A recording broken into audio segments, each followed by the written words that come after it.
Prime minister Narendra Modi ने उत्तर प्रदेश के अंदर जो है 15 एयरपोर्ट्स को इनॉग्रेट किया और इसके साथ साथ 12 टर्मिनल, और ये टोटल प्रोजेक्ट बताया जा रहा है 10 करोड़ इंडियन रुपीस का। बहुत अच्छी बात है कि भारत इस तरह से काम कर रहा है, लेकिन पाकिस्तान भी कुछ सीख ले। जो हम बार बार भारत की बात करते हैं, बांग्लादेश की बात करते हैं, किसी दूसरी कंट्री की बात करते हैं, तो उसका एक रीजन ये भी होता है कि हम चाहते हैं कि पाकिस्तान भी कुछ बेहतर हो जाए, पाकिस्तान भी थोड़ा संभल जाए। IMF किसी के पास भी वो नहीं जाते, वो सबको अपने पास बुलाते हैं। आप प्रेसिडेंट वहाँ का देखें, उसकी सोच देखें, मजहबी तौर पे, सियासी तौर पे और अवाम को तरक्की देने में हर तरह से वो ऐसी सोच लेके आया है कि लोग उसको पसंद भी करते हैं और उसका साथ भी देते हैं। क्या आपको पता है कि इंडिया ने यूरोपियन कंट्रीज के साथ $100 बिलियन की फ्री ट्रेड पैक्ट किया है? हमारे मुल्क की सबसे बड़ी नाकामी ये है कि हमें लोन लेना पड़ता है अपने मुल्क को चलाने के लिए। बड़ा हो के मतलब जहाँ पे इसका आपने रखना है इसको रखें प्रॉपर। लोगों को पता हो कि यार इनके पास 2 एटमी बम है, हम इनके ऊपर हमला करने से पहले हमें सोच लेना चाहिए। सामने वाली कंट्री से जो लोग फलस्तीन के लिए आवाज नहीं ना उठा सकते, उनको इंडियंस पसंद ही होंगे। उन्होंने तो फलस्तीन में बहुत मदद पहुंचाई है, फलस्तीन ने तो उनका शुक्रिया भी अदा किया है भाई। इंडिया ने तो अमेरिका को बहुत से अपने हथियार भी पहुंचाए हैं। हमने भी तो इसराइल को हथियार दिए हैं कि नहीं हम। जय हिंद दोस्तों, मैं विजय और आप देख रहे हैं अभी रिएक्शन। तो दोस्तों, भारत में हर रोज कई सारे बड़े बड़े प्रोजेक्ट के इनॉग्रेशन किए जा रहे हैं। बहुत सारी डेवलपमेंट भारत में हो रही है और इसी को देखते हुए पाकिस्तानी आए रोज अपनी सरकार के नाम से रोते रहते हैं, अपनी सरकार को, अपने हुक्मरानों को कोसते रहते हैं। तो दोस्तों, आज भी मोदी जी ने कई सारे हाईवेज और एयरपोर्ट्स के जो उद्घाटन है वो किए। तो इसी को देखते हुए पाकिस्तानियों ने आज फिर से अपनी सरकार, अपने हुक्मरानों के नाम से रोना शुरू कर दिया है। तो आज की वीडियो में हम यही देखने वाले हैं कि ये जो मोदी जी ने कई सारे हाईवेज और जो एयरपोर्ट है इनका इनॉग्रेशन किया है, इसके ऊपर पाकिस्तानी क्या कह रहे हैं। चलिए करते हैं वीडियो को शुरू। मगर वीडियो शुरू करने से पहले जो व्यूअर्स हमारे चैनल पे पहली बार आए हैं उनसे रिक्वेस्ट करूंगा, प्लीज़ हमारे चैनल को सब्सक्राइब कीजिए, वीडियो को लाइक और शेयर जरूर कीजिएगा। तो चलिए करते हैं वीडियो शुरू। आप क्या समझते हैं कि इंडिया जो है जिस तरह से इंफ्रास्ट्रक्चर अपने मुल्क के अंदर बना रहा है, जिस तरह से वो अपनी जो एयरपोर्ट्स है या जो अपना हवाई सफ़र है वो इतना इकोनॉमिकल और इतना स्टैंडर्ड वाला बना रहा है कि उनका मानना ये है कि अब दुनिया की जो फ़्लाइट्स है ना वो इंडिया में आके स्टे करें और उसके बाद फिर जो है आगे की तरफ मूव ऑन हो। सबसे पहले तो इंडिया सुधार दें।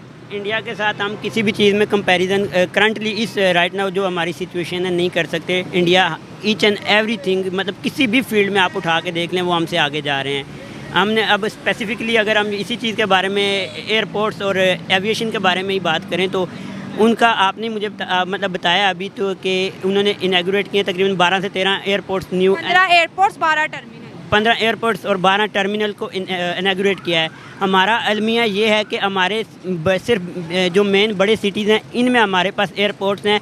लाइकवाइज अगर इस्लामाबाद, एक चीज़ ये है कि इस्लामाबाद जो हमारा कैपिटल सिटी है उसका जो अपना एयरपोर्ट है वो उसके अंदर है ही नहीं, वो उससे तकरीबन 25 से 30 किलोमीटर उसके बाहर उन्होंने बना दिया है सिटी से। रावलपिंडी का भी करीब वो नहीं पड़ता। दूसरी बात ये है कि किसी भी मुल्क के अंदर अगर आपने उसके इंफ्रास्ट्रक्चर को डेवलप करना है तो सबसे पहले रोड्स और एयरपोर्ट्स और ये चीज़ें डेवलप की जाती हैं। हमारा ये है कि हमें इस्लामाबाद और पिंडी के अराउंड या किसी भी मेन सिटी के अंदर एक एयरपोर्ट है, उसके अराउंड जितने भी 5, 8, 8, 9 सिटीज़ हैं उनमें एयरपोर्ट ही कोई नहीं है। मुझे बताएं, हम शुरू से लेके अभी तक कहते आए हैं कि भारत में गुर्बत बहुत ज़्यादा है, इसके बारे में क्या कहेंगे? उन्होंने अपनी इंफ्रास्ट्रक्चर को भी डेवलप कर लिया, इकोनॉमी को भी 5वें नंबर पर पहुँचा दिया, अब क्या कहेंगे? हम सिर्फ अगर भारत को नहीं पूरी दुनिया को देखें तो हर मुल्क जो है वो ग्रो कर रहा है सिवाय हमारे पाकिस्तान के। अभी जैसे रमज़ान शुरू होने वाला है तो जो यहाँ महंगाई अरूज पे है, हम कैसे मुसलमान हैं कि हमें बिल्कुल भी इस चीज़ का, ना हम इंसान कहलाने के हकदार हैं और ना ही मुसलमान। जब हमें दूसरे बहन भाइयों का ही एहसास नहीं है, उनकी फ़िक्र नहीं कर रहे तो कैसे तरक्की करेंगे? आप मानती हैं कि वहाँ गुर्बत है या आपको फैक्ट्स का पता है? वहाँ पे गुर्बत है लेकिन तमाम एरियाज में नहीं है और डे बाई डे वो बेहतर हो रहे हैं। IMF के पास वो नहीं जाते हैं। वो देख ले, हम लोगों को अपनी डिजिटल सर्विसेज को बेहतर करने के लिए भी लोन की ज़रूरत पड़ गई है।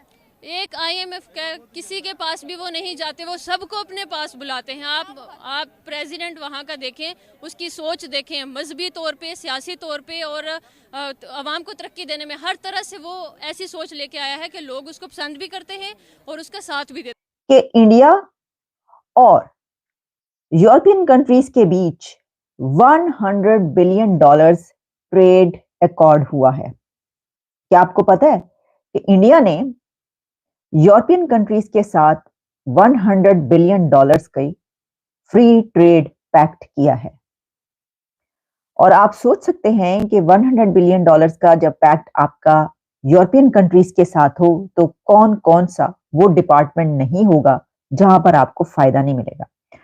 ये एक बहुत सिग्निफिकेंट डेवलपमेंट है ट्रेड के लिए कि इंडिया का यूरोपियन कंट्रीज के साथ $100 बिलियन का ये ट्रेड नेक्स्ट 15 इयर्स में इंडिया को क्या क्या फायदा पहुंचाएगा। सबसे बड़ा अगर आप ये कहें कि इसका फ्रूट क्या देख रहे हैं या इसका रिजल्ट क्या निकलेगा, तो इस $100 बिलियन पैक्ट के रिजल्ट के तौर पर इंडियंस के लिए इंडिया के अंदर कहा जा रहा है 1 मिलियन जॉब्स क्रिएट होंगी।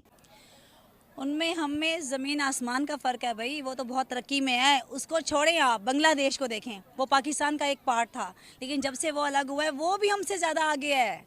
पाकिस्तान तो रह गया ना, पीछे रह गया, बहुत पीछे रह गया। हम लोगों ने क्या है, बस मैं आपको क्या कहूँ, जैसे कहते हैं हुक्मरान वैसी अवाम या जैसे अवाम वैसे हुक्मरान, पता नहीं ये सिलसिला चल रहा है। कोई समझ में नहीं आ रहा कि पाकिस्तान का क्या बनेगा। आपको क्या लगता है वो क्यों आज हमसे तरक्की करके हम लोन्स मांगते रह गए, फिर हम उनको कहते हैं वो गरीब मुल्क है? यार उनकी मैनेजमेंट अच्छी है शायद, या उनके हुक्मरान अच्छे हैं शायद, या उनका तरीक़ेकार अच्छा है शायद। आवाम भी हमारी आवाम माशाल्लाह मुसलमान मुल्क है ये, आवाम भी हमारी अच्छी है, सब कुछ ठीक है, लेकिन पता नहीं कहाँ पे कोई कमी रह जाती है जिसकी वजह से ये सिलसिला हो रहा है। लोन पे लोन, लोन पे लोन, वो कहते थे ना एक वो क्या, तारीख पे तारीख तो ये लोन पे लोन, लोन पे लोन, पता नहीं ये सिलसिला कब तक रहेगा, समझ नहीं आ रही। हमारा बच्चा इस टाइम मकरूज़ है और पता नहीं आगे भी हमने क्या करना है। यार लोन के साथ नहीं मुल्क चलते होते, हमेशा मुल्क चलते होते के साथ चल जाए। यस, जज्बा हो, मैनेजमेंट हो, ये सारी चीज़ें, ईमानदारी हो, मुखलिसपन हो, तब ये मुल्क चलेगा। हमारे अगर जनूबी पंजाब में मुल्तान में एयरपोर्ट है तो उसके करीब किसी भी शहर में एयरपोर्ट है ही नहीं, ठीक है। ये चीज़ें हमारे एयरपोर्ट के एविएशन से रिलेटेड इतनी हमारे हम बैकवर्ड में जा रहे हैं, सिचुएशन में जा रहे हैं। दूसरा ये है कि पीआईए के पास, पीआईए एक दौर था कि पीआईए ने एमिरेट्स को, दुबई जो दुनिया की मेरा ख्याल है 3rd लार्जेस्ट जो है इस वक्त जिनके पास प्लेन्स हैं वो दुबई है, एमिरेट्स एयरवेज़ के पास हैं। तो हमने एमिरेट्स को स्टार्ट करवाया था, पीआईए ने उनको जाके अपने प्लेन्स दिए थे। आज एमिरेट्स दुनिया की 3rd लार्जेस्ट प्लेन रखने वाली वो एयरवेज़ कंपनी है, ठीक है। हमारा हाल ये है कि आज हमारे पास 32 प्लेन हैं जिनमें से 14 ग्राउंडेड है, जो हमारे जिनके कोई फाइनेंशियल इश्यूज़ की वजह से नहीं चल रहे, कुछ के मतलब उनके रिपेयरिंग के काम हैं, जो भी होते हैं ये चीज़ें हमारे पास 32 में से 14 वो निकालने, 18 एयरप्लेन पे पूरा पाकिस्तान 26 करोड़ आवाम का मुल्क सिर्फ 14 अपने सरकारी जो प्लेन वो लेके चल रहा है। तो 112 नेशनल हाईवेज की आज ग्राउंड ब्रेकिंग सेरेमनीज वहां पर है। 112 हाईवेज इन फ्यू आवर्स वो इसका इफ्तिताह कर रहे हैं, इसको इनॉग्रेट कर रहे हैं। अच्छा, और सिर्फ यही नहीं बल्कि 16 एयरपोर्ट्स। तो देखिए जिस जगह पर इतनी डेवलपमेंट हो, ये बात अपनी जगह पर कि जाहिर है 16 एयरपोर्ट्स पाकिस्तान में तो नहीं बनेंगे, पाकिस्तान के तो फ्लाइट्स ही कितनी जाती हैं और वो जो एयरपोर्ट्स की जगह ही कितनी है, और क्या वो जो हैं वो भी गिरवी रखी हुई हैं कई एयरपोर्ट्स।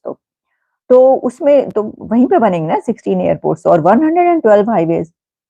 तो ये हमें ये बताता है कि इंफ्रास्ट्रक्चर उनकी कितनी तेजी से तरक्की कर रहा है। मोदी जी जो हैं वो आज तकरीबन 15 के करीब बताया जा रहा है कि एयरपोर्ट्स प्रोजेक्ट्स हैं उसको इनॉग्रेट करेंगे। जी हाँ, 15 नए एयरपोर्ट्स जो हैं उसको इनॉग्रेट करेंगे। साथ साथ मोदी जी जो है उसमें तकरीबन 12 के करीब जो है नई टर्मिनल्स जो है उसको भी, उसकी बिल्डिंग्स को भी कहा जा रहा है कि उसका भी इनॉग्रेशन जो है वो करेंगे। और उत्तर प्रदेश में कर रहे हैं वो ये, और उसके साथ साथ आजमागढ़ मेरे ख्याल ऐसे कुछ नाम है, आप लोग मुझे करेक्शन कर दिएगा, जो आप लोग वैसे भी करते रहते हैं। खैर, आजमागढ़ उत्तर प्रदेश में मोदी जी विजिट कर रहे हैं और वहां पे जी तकरीबन 15 के करीब एयरपोर्ट्स और 12 टर्मिनल्स जो हैं उनको इनॉग्रेट किया जाएगा। बहुत अच्छी बात है कि भारत इस तरह से काम कर रहा है, लेकिन पाकिस्तान भी कुछ सीख ले। जो हम बार बार भारत की बात करते हैं, बांग्लादेश की बात करते हैं, किसी दूसरी कंट्री की बात करते हैं, तो उसका एक रीजन ये भी होता है कि हम चाहते हैं कि पाकिस्तान भी कुछ बेहतर हो जाए, पाकिस्तान भी थोड़ा संभल जाए। हमारी ना सही, हमारे बाद वाली और उसके बाद वाली जनरेशन जो है वो थोड़ी सी अच्छी जिंदगी गुजार लें। हमने तो जो प्रॉब्लम्स फेस करनी थी वो हमने कर ली है और हम कर रहे हैं। लेकिन अगर हम भारत को दुश्मन ना मान के, सिर्फ पड़ोसी मान के हम उनसे कुछ सीख लेंगे तो शायद पाकिस्तान का भी भला हो जाएगा।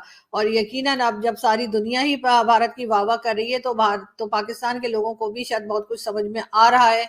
और उसमें यकीनन कोताही और गलती हमारी ही है कि हम अपने कंट्री को सही से संभाल नहीं पाए, और अब हमें कहीं ना कहीं से दोबारा से जो है वो शुरुआत करनी चाहिए और बाकी कंट्रीज से सीखकर हमें भी आगे बढ़ना चाहिए। कब तक ये हम कटोरा लेके कभी IMF और कभी वर्ल्ड बैंक और कभी सऊदी अरब और कभी चाइना की तरफ जाते रहेंगे। दोस्तों, ये थी आज की वीडियो और आपने देखा कि पाकिस्तान के लोग जो है जब भारत में तरक्की देखते हैं तो ये सारा दोष अपने हुक्मरानों को देते हैं, उनको कोसते हैं, उनके नाम से रोते हैं। तो भाई हुक्मरानों को दोष देके या सरकार को दोष देके कोई फायदा नहीं होने वाला।